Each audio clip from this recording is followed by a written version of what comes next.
Habari za saizi. Nataka sasa leo nikupe mbinu ya kuweza kupata mbegu.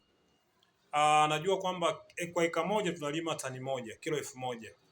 For first time inakuwa ni changamoto kama ndo unaanza kulima tangawizi.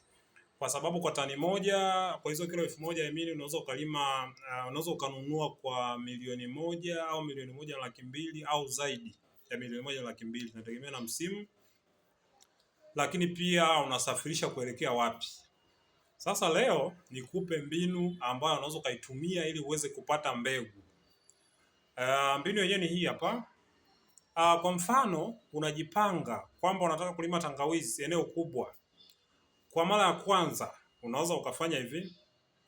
Ukatafuta eneo labda robo eka au ukapata nusu eka au unaweza ukapata eka nzima, inategemeana sasa na wewe. Baada ya hapo unataka kufanya investment kubwa kwenye tangawizi au unataka just kuanzia kwa eka moja. Let us nizungumzie kwa mtu ambaye anaanza kwa eka moja. Chukua robo eka.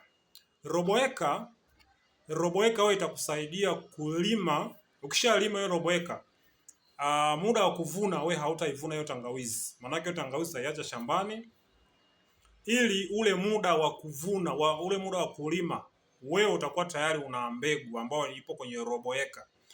Kwa maana kwamba kama robo eka utalima manake kilo 250, manake tunachukua tani moja, hizo kilo 1000 na gawanya mara 4, tunapata robo eka ambayo ni kilo 250. Kwa hiyo ukishalima hizo kilo 250, muda wa kuvuna wewe utaziacha shambani, alafu utakuja kuzipanda kwenye eka moja. Sawa? Unaweza ukapanda kwenye eka moja au eka moja na kidogo, kwa sababu kwenye mavuno kwenye eka moja unaweza ukavuna tani 5, tani 6 na kuendelea, nategemeana na jinsi ambavyo umeweza kutunza. Kwa hiyo ni mbinu pekee ambayo ni ya mtu wa chini, ni mtu ambaye anaanza, lakini pia kama mtu anaanza kwa majaribio. From there utaweza sasa kufanya investment kubwa unayotaka wewe. Hiyo ni mbinu ambayo nimewapa ili uweze kupata mbegu, kwa sababu hata iweje hauwezi ukanunua mbegu ukahifadhi mwaka mzima ndani, ni ngumu. Kwa hiyo tunahifadhi kwenye virobo eka, wakati huo mambo mengine yanaendelea kwenye maisha yako ya kawaida.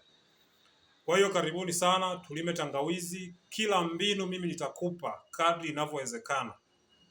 Karibuni sana tulime tangawizi, ili tuamue sisi kama tunauza jinsi ilivyo ama tunasindika. Vitu vyote tutakufundisha na utafanya vizuri kwenye ulimwengu huu.